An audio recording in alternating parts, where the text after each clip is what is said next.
The Department of Science and Technology organized an event titled Announcement of Quantum Startups under the aegis of the National Mission on Interdisciplinary Cyber Physical System NM-ICPS and the National Quantum Mission NQM on Tuesday, the 26th of November 2024 at India Habitat Centre, New Delhi. Honorable Minister of State Independent Charge for Ministry of Science and Technology and Ministry of Earth Sciences, Dr. Jitendra Singh, graced the event as the chief guest. Dr. J.B.V. Reddy, Mission Director, National Quantum Mission, in his welcome address said, "It gives me immense pleasure to welcome you all to this significant and momentous event for the official announcement of selected startups working in the area of quantum technologies. National Quantum Mission, launched with the vision to revolutionize the fields of quantum computing, communication, sensing and metrology, materials and devices, stands a testament to India's commitment to being at the forefront of scientific advancement. The success of the National Quantum Mission is built on the collaborative spirit of all stakeholders, and today's event represents that. From academia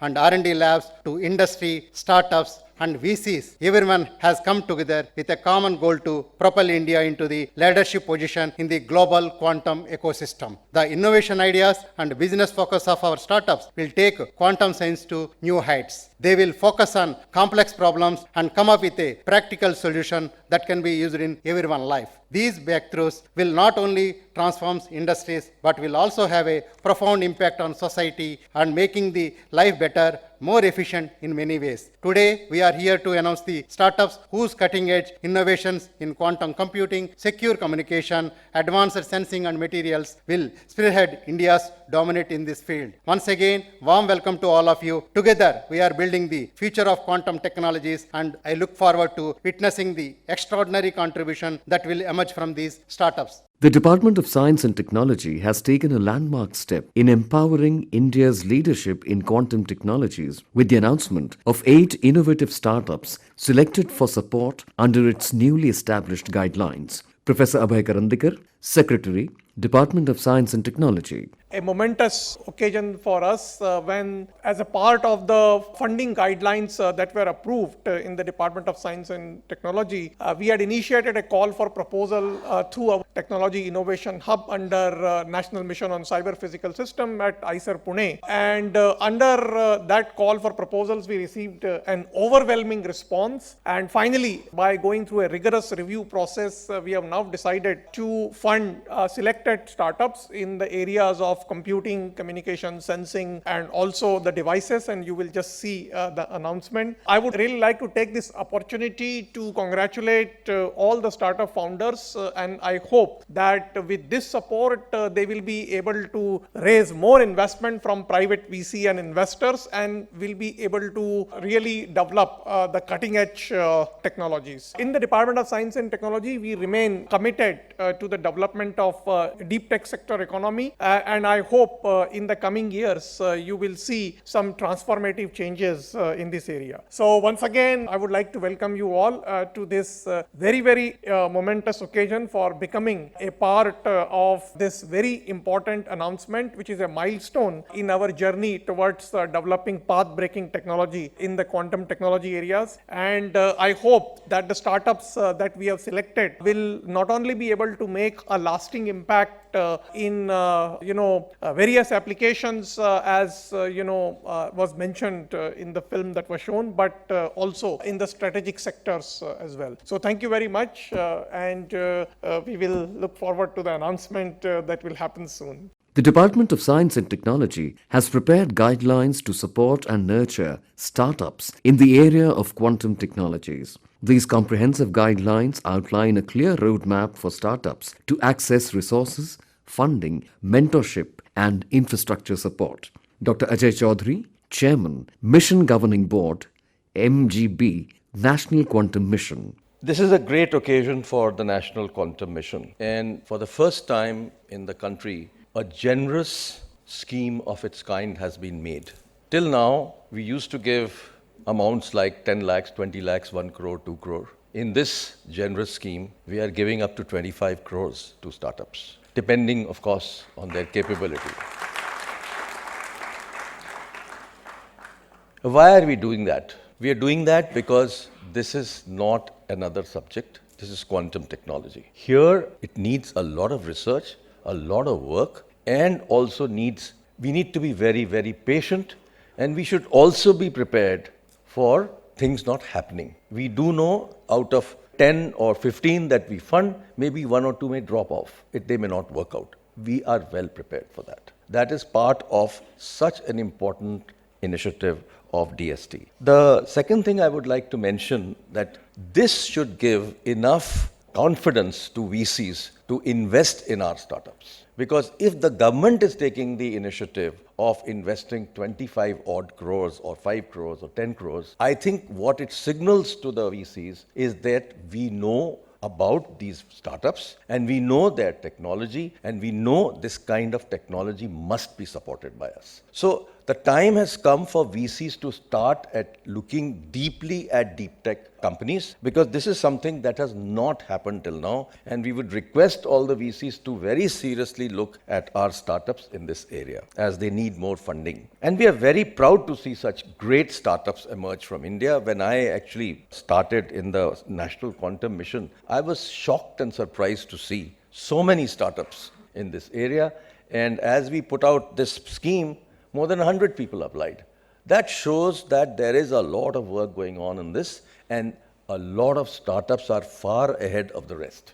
So that's great news for the country. I think we will soon announce another list, which will be phase 2 of this program, because we don't want to just leave it at what the number that we will announce today. We are also working on a policy for making India quantum secure, and we would like more and more startups to actually start working on this area, because this is something that is absolutely essential for making India aware about the difficult issues that may arise if we are not quantum secure. And lastly, I would like to mention to all the IIT directors and IIC director who will be running the T-Hubs that it's a great responsibility placed on you by the government. And very large sums of money are being put aside in the T-Hubs, and I would request them to personally look at making this program successful. Dr. Chris Gopalakrishnan, Chairman, Mission Governing Board, NM-ICPS, National Mission on Interdisciplinary Cyber-Physical Systems.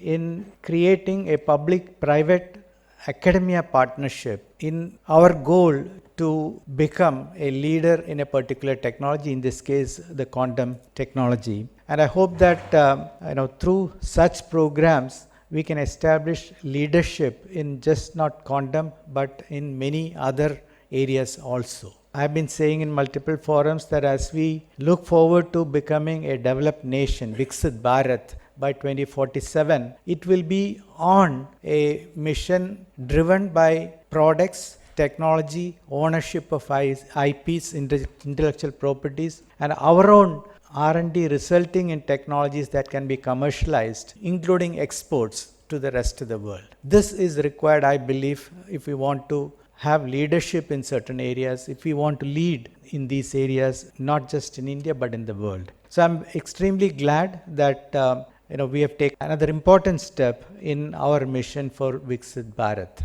I want to say that Jay mentioned within a short period of time hundreds of startups applied. They've down selected this, and that's the first step. Few startups are going to be recognized today and given funding from the government. I would like these startups to do extremely well. I would like more VCs to come forward. I would like family offices, Indian family offices, to invest in deep tech, invest in R&D, invest in supporting this mission of Viksit Bharat. Last but not the least, I chair the National Mission on Interdisciplinary Cyber-Physical Systems, and we all need to work together. Learning from one mission has to flow into another mission and make sure that each of these missions become better and better as we go forward, because we have to launch multiple missions. These are just 2 programs, but we have other missions like the AI mission, the semiconductor mission. Every one of them must use learnings from others and use the best practices,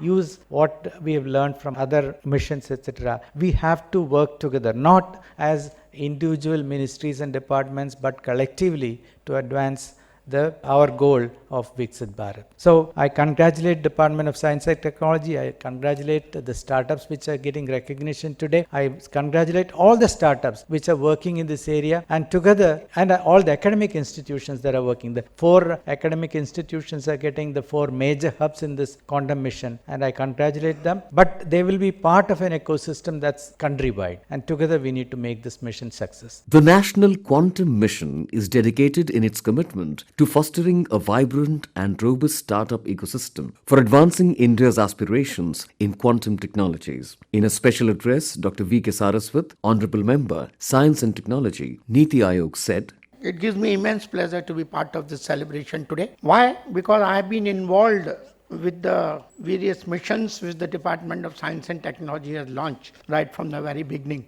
I think it was the first mission was an interdisciplinary cyber physical systems where myself and Ashutosh Sharma were involved, and then followed by the National Supercomputing Mission, then followed, of course, the most complex what we are talking today is the National Quantum Mission. Technologically the most complex, but right from the beginning when we looked at it, we found that there were a lot of nucleated activities which were there. In fact, my visit to TIFR, even before we started writing the project report, was at Vijay Raghavan's lab, where we saw him developing the quantum computer way back in 2017-18.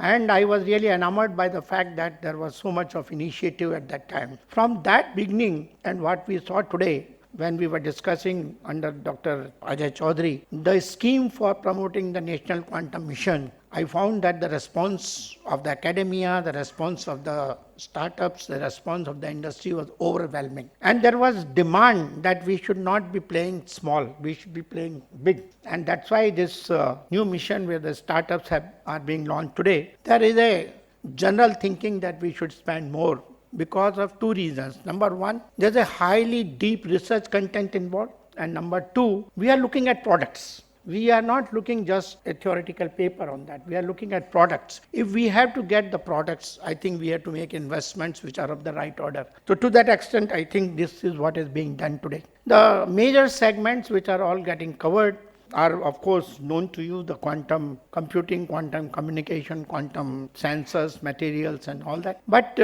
one of the major focus which is being given today, both from the strategic sectors and also from the civilian sectors, is the quantum cryptography and quantum cyber security. And I see the presence of our colleagues from the armed forces, and also I had interaction with many of them who are very keen that the post-quantum cryptography and things like that are done. And among the proposals that came, I found there was a good percentage which was talking about cyber security, post-quantum and things like that. So that's really a good area, but I'm not saying that the other areas are not important. Here we are going to follow in this particular mission what is called the top-down approach. Top-down approach looks at right from the beginning the systems and the products which we want to develop under the quantum mission. And then we dive down to technologies and the subsystems which are important for development. And hence that approach we will expect our startup companies, they also follow. The focus should be on technology to product and product as a whole. That should be there.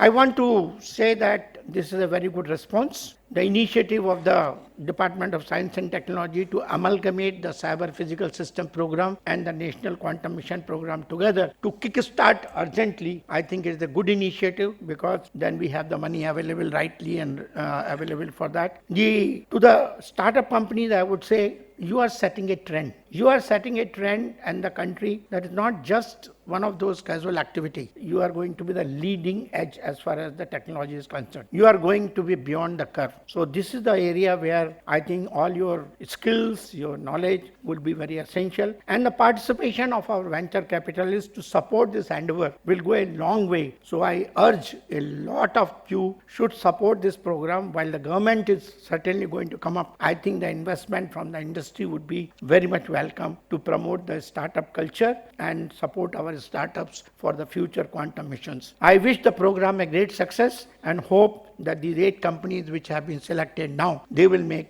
great strides in the days to come. Wish you all the very best. I would request Professor Sunil Nair, Project Director, iHub Quantum Technologies Foundation, IISER Pune, to brief about these startups. The selected startups represent all the major domains of quantum technology, including quantum communications, quantum computing, quantum sensing, and quantum materials and devices. These include QNU Labs Bengaluru, which is pioneering end-to-end quantum-safe networks; QPi AI Private Limited Bengaluru, which is trying to develop a full-stack quantum computer using superconducting qubits; Dimira Technologies Private Limited, a spin-off from IIT Mumbai, which is focusing on the indigenous development of cryogenic RF cabling for quantum computing; Preenishk Private Limited, a spin-off from IIT Delhi, which specializes in high-precision laser diode systems; QProbe Private Limited Pune, which aims to build titanium sapphire lasers and other technologies for atomic optical clocks and related technologies; Pristine Diamonds Private Limited Ahmedabad, which aims to innovate advanced diamond materials for quantum sensing applications;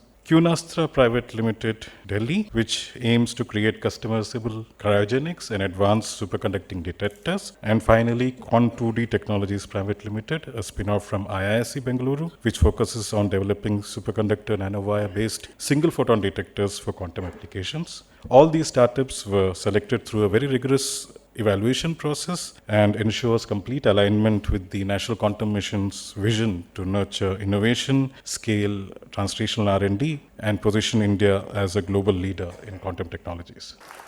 Quantum startups selected for support under the National Mission on Interdisciplinary Cyber-Physical Systems and National Quantum Mission's announcement marked a paradigm shift in the country's deep tech drive. After announcement of quantum startups, Dr. Jitendra Singh, Honorable Minister of State, Independent Charge, Ministry of Science and Technology and Earth Sciences, in his presidential address remarked, I think it's one of the rare occasions when under a single roof you have such scientifically rich brains coming together, and I myself glad to be right in the middle of two on my side and two on the other side, who have actually contributed very appreciably and immensely in carrying forward this quantum initiative undertaken by Prime Minister Modi, and I think the organizers did well in honoring them. The advantage of being a minister is that you get honored without having contributed to it.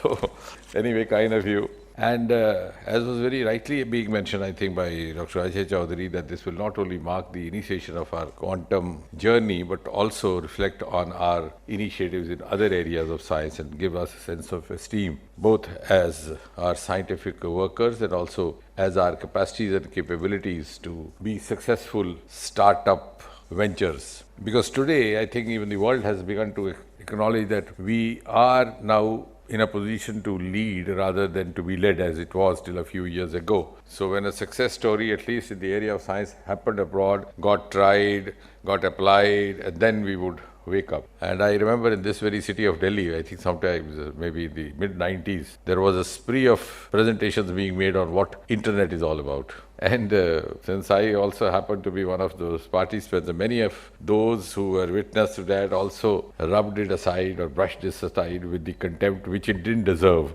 but they thought it deserved that time. And now they are got so much glued on to internet that they can't actually wake up or sleep without it. So, but by then it had already happened in some other countries. So also television, which happened way back in 1950s, and we got our first Chitrahar in 1970s, that too from the Delhi station, none else. So I think that way we have come a long way, and in the last 1 decade has been a game changer.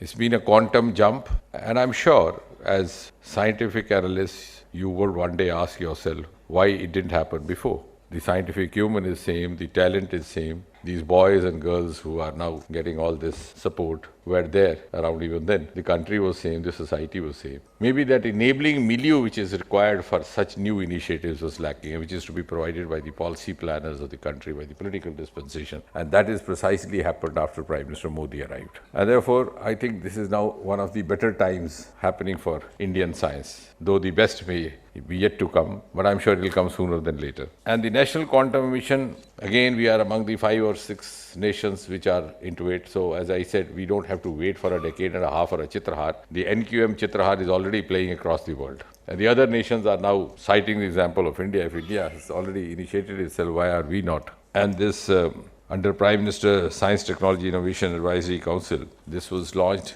I think early this year, the National Quantum Mission with 4 verticals, the quantum computing, quantum communication, quantum sensing and quantum materials. And as you saw just now, these startups with their stars, their eyes, have the urge to prove themselves in each of these areas. And as Dr. Saraswat was rightly mentioning, the quantum cryptography is going to play a very important role in more ways than one. Of course, as far as the security concern is concerned, I am glad that our colleagues from the security forces are there, because they are going to be handlers of this important tool, which will be vital to India's security and also security otherwise, even globally for any nation. But even at the personal level and also at the level of exchange of information, which could be confidential, which could be vital, which could be financial related, I think this kind of technology is something which is going to be adopted very fast once people understand the merits of it and once it becomes available, accessible in general. As far as the quantum sensing is concerned, being a medical professional, I have had some experience. I think it's beautiful, at least particularly in the management of malignancies and cancers. So much of the collateral damage which was happening earlier can actually be avoided. We have had cases where you would try to hit a tumor and it will cause so much of damage in the surrounding areas which would be worse than the tumor itself, particularly some of those organs which were not very static, like for example lungs which keep moving, inflating, exhalating, like for gallbladder. So here you precisely, it's amazing to watch this, the ray moving along with the lung. I mean, it's just like, I was telling them, it's just like hunting the flying birds as happened, in the last century. The best hunters were those who fired only at the flying birds. And that was the test of their marks. It's absolutely like that. So I think that precise strategy with which this works is going to be a game changer for the medical management as well. And of course, in a host of other diseases as well, including the one that I deal with, the diabetes and diabetes mellitus, where some of the complications are again. And it's not only for the therapeutic part of it, which was mentioning a few moments ago, even from the diagnostic point of view. You can have non-invasive, we've tried that even in some of the early kidney nephropathies.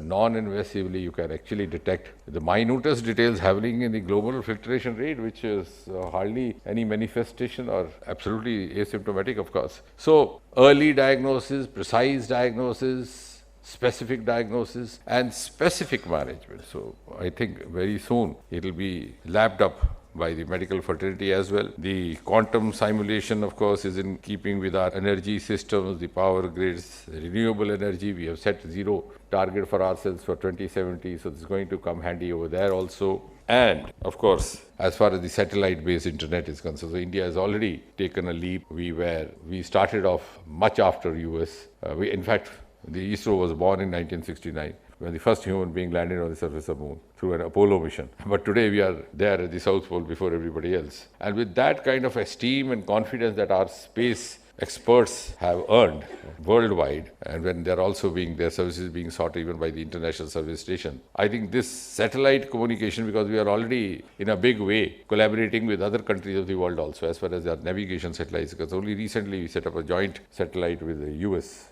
So the ISRO and the NASA together. So there also is going to be a game changer. And of course, as far as the climate challenges are concerned, I'm sure maybe one day the Delhiites would not have to complain to the other department which I look after, the meteorology department. In fact, I was telling them, however precise you may be in the rest of the country, if you are not precise in Delhi, you had it. Because all the media here, all the opinion makers here, all the blog writers here, and even those who have nothing to do but just look at the sky every morning and write something. So I tell you, please, and in fact, we have already got in the process, because what was happening is that Delhi is now much expanded. NCR is no longer Delhi. So our weather stations were much lesser in number. Just had about 50, 60, we need to have about 300 or more. So the information gathered by them did not actually be very precise to the peripheral end of the range of that instrument. So sitting here, I may not be as accurate about Noida or something like that. So that is why some of these errors are happening, and I'm glad again I have to thank Prime Minister Modi. In the first 100 days of this government, Modi 3.0, Mission Mausam was launched, where we are going to have those world-class technologies available, also going to increase our establishments. And again, the quantum technology is what is going to be handy there also for real-time monitoring, including of the pollution levels, which are again a matter of great discussion in Delhi, the greenhouse gases. So I think it's soon going to be a part of our life, which we are not able to envisage now or visualize now, because as I said in the case of internet, many didn't even like using a mobile. Now they do nothing else but to only keep talking on mobile, and sometimes when you meet someone, and in fact it happens with me almost once a day, you feel as if he's reaching out to speak to you, and then you realize, no, he's speaking to his instrument, which is in the pocket, and the ear instrument in this earlobe. So this is very soon going to enter every Indian household. And I'm glad that we are also now among the first to have initiated this startup, for which I have to compliment the entire team. The DST has come out with first of its kind guidelines, for which again Professor Abhay deserves to be complimented and his entire team. And I'm sure this is going to play a crucial role in the entire quantum ecosystem, which will also, and this initiative today, as was being rightly mentioned by Dr. Chaudhary, also involving the industry, I'm sure this is going to give a boost to the commercialization as well as sustainable startups. So what is important is to sustain the startups. So I have been of the view that we should have involvement of the private sector right from the beginning. So I'm glad that that's precisely what has happened today. We are involving industry right from day one, so they'd have a stake, not only the knowledge stake, but also the financial stake. Because sometimes to a business house, investment of money pinches more than the investment of knowledge. Because many of us in India have the habit of distributing unsolicited knowledge also. If it is not asked for, तो ज्ञान बांटते जाते हैं, लेकिन पैसा कोई नहीं बांटता. तो फिर आप पैसा थोड़ा सा लगवा दे, then they own up the startup. So this has been my always humble suggestion, that you make them invest so that they own up our boys after that also. Engage them in whatever venture they are, and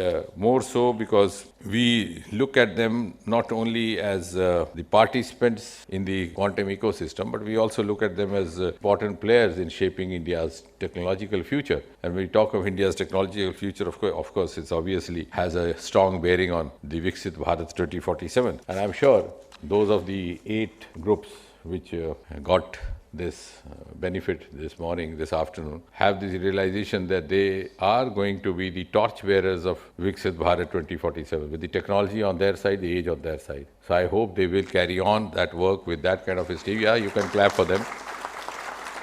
But before I conclude, I think my small observation, which of course you would learn how to deal with, being a researcher myself, I thought most of them were from Bengaluru, one from Pune, one from Delhi, one I think from Mumbai. So I think now it's time for us to also penetrate into other parts of the country and then to the B towns. Particularly when the access to technology is far, far more easily available even in the most rural parts of the country. Part of my constituency is located on the international border with Pakistan IB, where we didn't have even mobile towers till 2014, and the children had to suffer from that injustice of not being able to compete with their peers. But after this government came in, we've also installed that. And there were security concerns that the signals might go that side, but then with the new technology, you can also devise them to catch signals from one direction and avoid from the other direction. So given the kind of technological tools, because I understand in the earlier times there was a challenge, even when we did our thesis, we were asked to go to British Council Library. We went to British Council Library in Madras. They said, yeah, that book is there, but it's been taken by the Consulate General in Calcutta. You have to wait for 15 days. You don't have to do all that now. So much of democratization of the knowledge available, I think it should not be difficult. We could even have some online penetration to cause awareness among them, because once they realize that they have a stake, once they realize that they can make a fortune out of that, they would come forward. It's just that they don't know that they don't know. Many of them who know that they don't know also undertake the trouble of traveling all the way to Bengaluru. But we have to make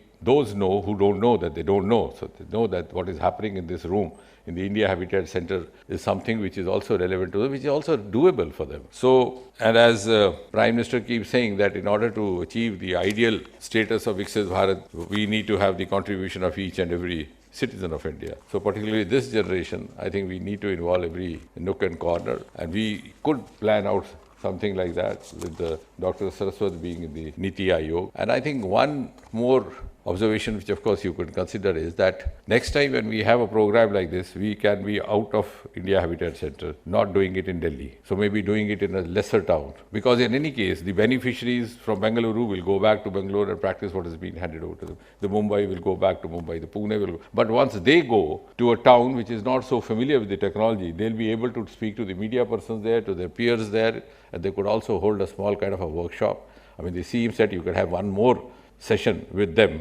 just for the audience, or for the youngsters, or for the students, which could be done in some of the other cities. And when I say B town, it's not only B town, even in some of the North Indian cities like Chandigarh, where we have so many scientific institutes, are still not woken up to this. So I think we'll plan out that way also. In fact, in the other departments that I am linked with, we have moved out of Delhi and totally locked the Vigyan Bhavan. So, in fact, in the governor conferences, we hold as far as in Itanagar. And when I told the secretary there, I said, we're going to Northeast doesn't mean going to Guwahati, we'll go to the northeasternmost end. And you would be surprised, the secretary himself with 35 years of service was the first time visiting Itanagar. So, it's a learning experience for all of us also, because ultimately we have to all become a part of this movement, whether we are startups or not. But startups are going to be our instruments, or our torch bearers of Viksit Bharat 2047, as I said. So all the very best to these young boys and girls. Before I conclude, I only wish I could be born again to be one among you.